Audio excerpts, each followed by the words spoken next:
This week on Unapologetic Uplift. When I think of our podcast, I think that it's empowering people to be unapologetically themselves, to tell the truth, tell your truth, because my truth and your truth aren't the same. We are like a massive permission slip for people to just be authentically, unapologetically themselves and to be happy in doing so. I tell my kids that our words are spells and to be very intentional about the words that you use because when you are putting out negative, it's not creating good energy. There can be real repercussions of that. When we are putting out loving, positive words into the universe, there are real repercussions that come from that as well. And what's beautiful is you can right now in this moment, you can choose a different way of being with yourself and you can choose a different way of speaking to yourself. That is 100,000,000% within your control right now. Love me or fucking hate me. It's okay. I hope that you love me, but I may be somebody's yuck and somebody's yum, and that's totally fine. So if you're out there like feeling like you need to explain yourself, come back home to yourself and learn to really love yourself first and foremost.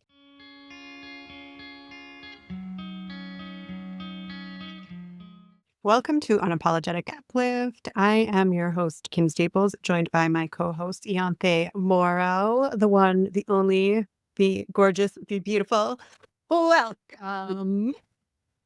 So we were just talking and said, let's just record this. I am amazed when I speak for myself. I'm amazed that we are coming upon our 2-year anniversary of recording Unapologetic Uplift. And I was looking through and I was blown away by all of the guests that we've had, the deep conversations that we've had, the ability that we've had, Kim, to just show up, whether we felt like it or not, no matter what was going on in our lives behind the scenes. And some of it has been pretty freaking gnarly. Ooh. And we find ways to come together and have these conversations. And I actually have a question for you. So someone said to me recently, "Oh, you have a podcast. What's the gist of the podcast?" And I found myself, there are many things I could have said, but I would like to know your answer. And maybe we should hash out what exactly is the gist of our podcast.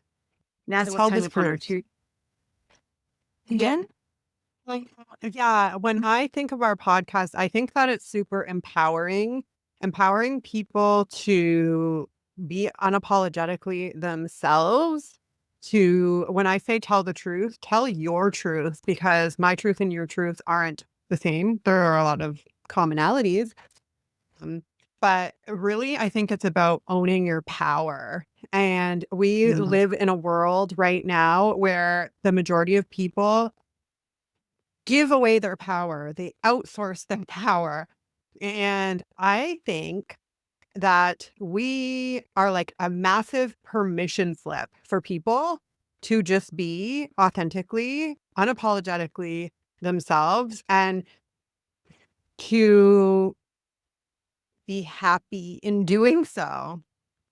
Yes, and I'm going to add, Sorry, I had I'm going to add this. One thing I was noticing when I look at all of the episodes we've had with people is that I personally get really excited about every guest that we have come on.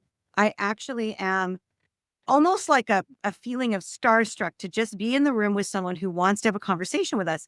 And that's an unapologetic thing because one might say, this is where to speak to your thing of, we like to give permission to ourselves and to all of you listening and watching to really truly authentically be you where you are and what your truth is. That to me looks like sometimes I'm probably too much and too excited for some people in their mind, the way that I approach every guest that comes on and the way that you just simply introduced me at the beginning of our podcast about telling me, always saying the beautiful, the one and only, the. Someone could say that's too much, but that's part of what's unapologetic about the way that we are being in our lives. And Mhm.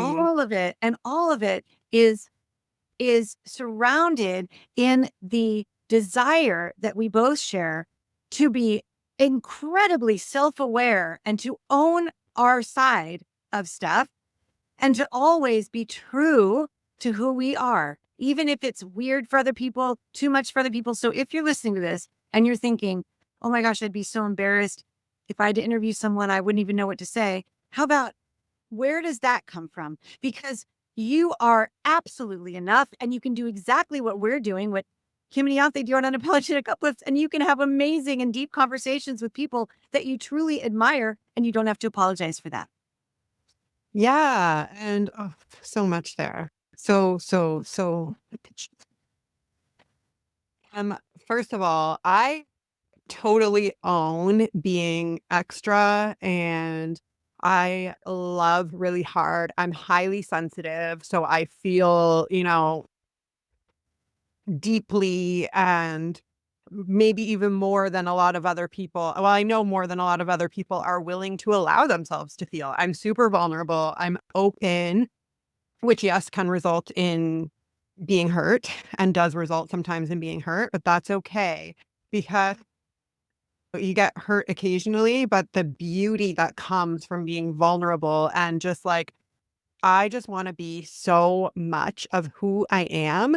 And I want it to be extra. I want you to feel who I am. I want you to like, I don't want there to be any, I'm not too sure. It's like fucking love me or fucking hate me. It's okay. I'm totally cool with either one. I hope that you love me, but I recognize that I'm not for everybody. I may be somebody's yuck and somebody's yum, and that's totally fine. And the people that we have on are incredible, epic human beings that deserve to be celebrated. And I don't think you're alone in being like, I'm starstruck, but I think many, many people are. And if you're ever telling yourself, oh, I could never talk to that person or approach that person, or you're saying, I would be embarrassed to interview somebody, it's like, why? We are all humans living this human experience. And I am curious about so much. So it is like, it lights me up inside to just learn about somebody new. Just not even what they do, just like, who are you as a human being? And of course, we love to let people share about what they do and encourage them to promote themselves and their businesses and things like that on here as well. But honestly, I just love people. I really, really love, I love people. I love women. I love men. I love them all. I feel that way too. And yeah, it's so fun. It's really fun when we stop caring about being misunderstood, Hmm. because Yeah, because right? yeah, it's not an easy thing to do. I think for both of us, it hasn't been an easy thing to do. It's been a journey. So if you're out there like feeling like you need to explain yourself to people, I see you and there's nothing wrong with you. Just have to come back home to yourself and learn to really love yourself first and foremost. But for a long time, I think of when I first started this coaching journey 6 years ago, and I first started showing up on social media.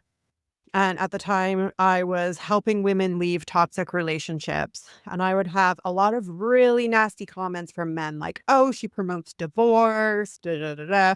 And I always, like, at that time, felt this need to defend myself and explain myself. And I would get in these back and forths with people, these keyboard warriors, these trolls online, and it would totally exhaust me and affect me. And how now I just have this ability to completely tune it out and be like, okay, the way that you perceive me says more about you than me. Have a nice day. I'm not going to respond. Move on. The way that you perceive me means more about you than it does me. Bye bye. Had this And that's it, right? Just like the way that we perceive others says more about us than it does them. That's the truth. That's the reality, right? If right. somebody, if something about somebody is triggering me, I know enough now today to know that that is some sort of a wound in me that needs to be faced. I know that my relationships are mirrors and that my perception is based on the lens that I'm looking through. And I'm always, always trying to look through the lens of love. I am human. So I'm not going to say that I never judge people and I get it right all the time, but that is my intention all the time. And I'm pretty good at catching when I'm not doing that and correcting the behavior. Yeah, we just did that. So full transparency, vulnerable moment. But Kim and I were just talking about something, and we both admitted that we were feeling judgment come up. And so what's adorable is that you can have that come up and it doesn't have to define your life, and it doesn't have to stop you from being a loving force in the world. You can just notice, wow, I'm judgmental. I actually don't like that. I think that sucks. Oh, what is going on with me? And then it's just, again, it's back to the curiosity. As long as we have curiosity, as long as you keep being curious about why you're experiencing that, you're not going to act from a place of malintent. You're not going to hurt somebody because you're actually going, wow, I'm curious, that doesn't feel good in my body either. Because I'll tell you, for everybody listening, anytime we are judging others, it doesn't feel good. No, it really challenge you. doesn't. It feels so good. I'm so empowered. I'm judging others. No, it doesn't. It feels awful. Yeah, Feels there's awful. nothing empowering about it whatsoever. That's all you need to know. Yeah, it's like gossip, right? Like I literally am allergic to gossip. It makes me feel sick. Even being in the presence of somebody else doing it, it's such an awful feeling. And our words are so powerful. So, you know,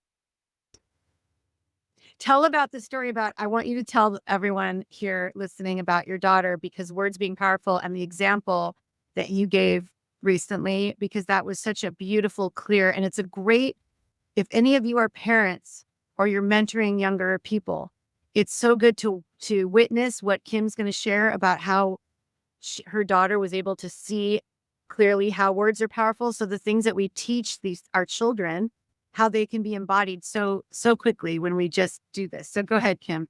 and I remember what it was now that she manifested too. Yeah, wait. Oh, yeah, this everything that I embody and talk about here, I also teach my children. Not only do they overhear me talking about it, which is how kids learn best, but I also do create little life lessons and things like that. I've also published a book for children around being able to seeing through the lens of love, so on and so forth. I digress. I am Wait, what is always, the book called? Just say it. it's Two the Lantern? it's the Two Lanterns, and it is something that I created for my own children so that they can choose their love lantern over their fear lantern, and teaching them that emotions always stem from one or the other, and how to rise above, and how they are in control of their emotions. It's available on Amazon, the Two Lanterns. Thank you. So, So an example of your daughter understanding the power of word. yeah, because I'm always like, I tell my kids that our words are spells, and to be very intentional about the words that you use. Because when you are putting out negative, or what we could call even evil speech, gossiping about other people, whatever it is, it's not creating good energy. And there can be real repercussions of that. And when we are putting out loving, good, positive words into the universe, there are real repercussions that come from that as well. And my daughter and son are aware of manifestation and, all the things. It was just so cute the other day. She said, "Mommy, my words really are magical spells." It's like, yeah, they are. What? She's like, "I manifested a special treat." We're like, "Oh, did you?" And she was like, "When I woke up in the morning, I said, oh, I would really love a sweet treat today." So then after dance, when I was at dance, I told Sienna that I was really, really hopeful that either my mommy would have to drive her home or her daddy would have to drive me home, because sometimes we'll do the driving for one another. And sure enough, something happened and I was worried that I was going to be late. So I reached out to her parents and said, "Would you be able to give Kaia a ride home? And I'll meet you there. I'm just running some errands and I'm worried that I might be cutting the time too close or whatever." So they picked her up and then they went to the store and got a sweet treat. Like, just totally impressed with her magical words and how she woke up in the morning and said she wanted a sweet treat. And then at Happy. dance, she said she really hoped that she would either get a ride with her family or she would get a ride with us. And both of those things manifested. And those are just very little things that it's easy to say, oh, that's insignificant and it's just coincidence. But But that's why not what not we also? believe. Yeah, no. The power of our words and our intentions are so strong. And if any of you listening haven't experimented yet with creating your own powerful intentions and watching what happens when you do. And part of it is being open to what I love that Kaia did. It's not specific, like it has to be a pink cupcake. It was a sweet treat, which leaves it open. Then it's recognizing and seeing, well, I always say it's finding miracles, but it starts with that intention. So she could say it feels miraculous to wish for a sweet treat and then have a sweet treat arrive on the very same day that she said the words. And so again, if you're practicing this, if this is something new to you, if you're someone who's grown up in families, which I see so often, where the default language is negative, where there's a lot of complaining and there's a lot of doubt, and the language is around that's not going to work, or no, we can't wish for that. That's not that we're, how dare we? That's audacious, or that's silly, or that kind of language. If you've been raised around that, that is also extraordinarily powerful. And I tell you, you can change that right now.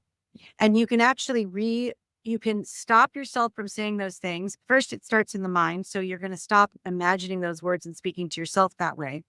Those words, like starting with, I can't, that's not a good, oh no, it won't work. Those things, just notice if you're doing that.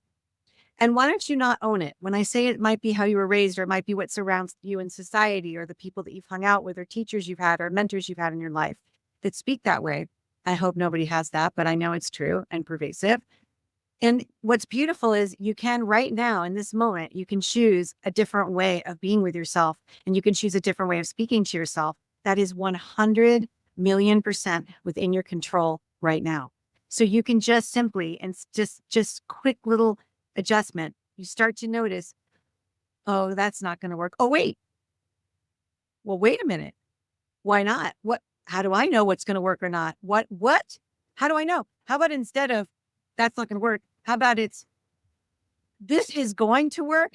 I don't know how, and I don't know when. And that's back to it's not an exact pink cupcake. It's a sweet treat, right?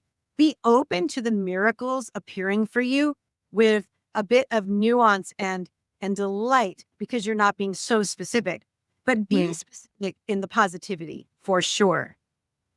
Yeah, and it is okay at times to be specific about what you want too, right?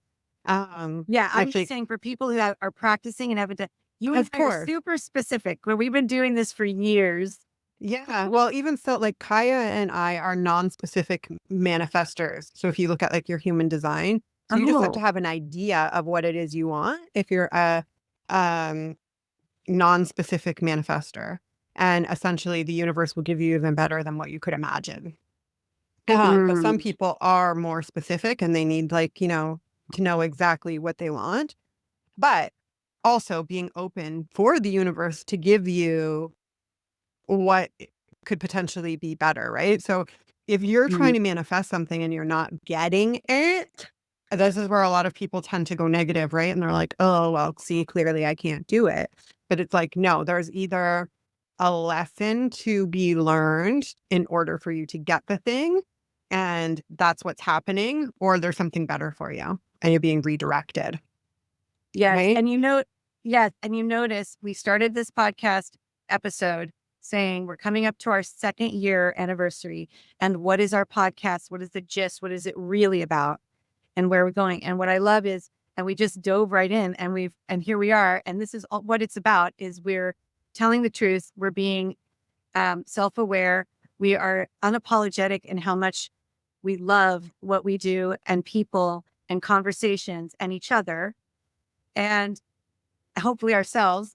And I just want to tell you that Kim, I'm so excited to see where we take this after our 2-year anniversary, going into a 3rd year, which feels to me pretty significant. Yeah, it is. I'm And like, I a mean, snap. we have already like accomplished so much and done so much with this podcast. So yeah, I'm incredibly excited to manifesting bigger and better things in the future for us, for sure.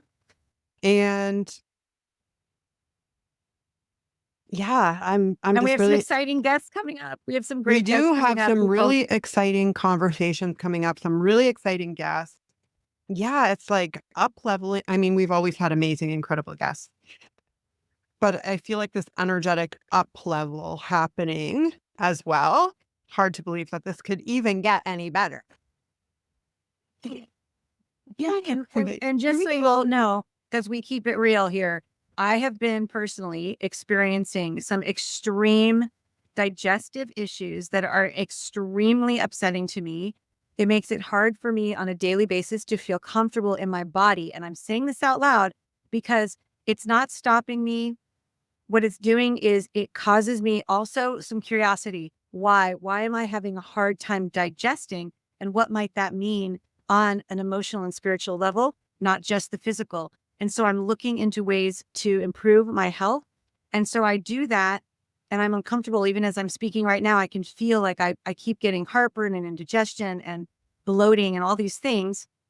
And I'm not discouraged because I'm grateful that I'm such a sensitive person like you are, Kim. I'm grateful that I'm so sensitive that when something is off and it requires my attention and I'm not giving it attention, my body will refuses to let me walk on by and act like everything is normal. My body stops me and says, Right. listen, listen, listen, you're not paying attention here. So something that's hard for Exactly. me. Yeah. And it's hard for me to put myself first, especially physical needs. That's just part of how I'm wired. And it's one of those things that I've been working on.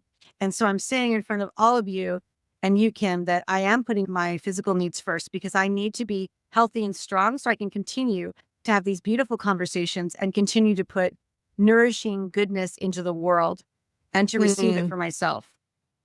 yeah. So talking about those reframes, I am putting myself first. It's not hard. It's easy. Let's do it. Maybe that's what Mhm. season 3 is all about. We put ourselves first. And I know it sounds corny and like, well, what does that even mean? Oh, trust me, Kim and I will get into what it means. Yeah. And yeah, it really is a necessity and something that everybody has to get good at. It is something that I'm good at, but not perfect at either. And it is like, especially as women, the first thing we tend to push aside when life gets chaotic is our self-care. But in reality, that is the thing that we need to really buckle down on and prioritize even more. And by doing so, that allows us to be able to show up as our best and get through the things. And it's funny because the universe rewards you for doing this. And it's so clear to me every time I start to slip and then I'm like, okay, no, I gotta jump back on the bandwagon and really prioritize myself and take care of me. I'm always rewarded for it. And I, you noticed the other day, I said, I'm taking this health thing seriously. I'm taking care of myself. And I was immediately within an hour rewarded with a huge win that we both agreed would not necessarily have come to me had I not honored myself to say, I'm taking care of myself right now. If I Mhm. continue to ignore my health and ignore these physical symptoms. So, all right, well, we'll wrap up for today. This is Unapologetic Uplift. I am so happy that we're almost through 2 years and I can't wait to see you again next week, everyone. Yes, have a good one. Take a screenshot, share us to your Instagram stories, and tell us what you took away from this podcast. Make sure you're subscribed and share us with a friend. Bye.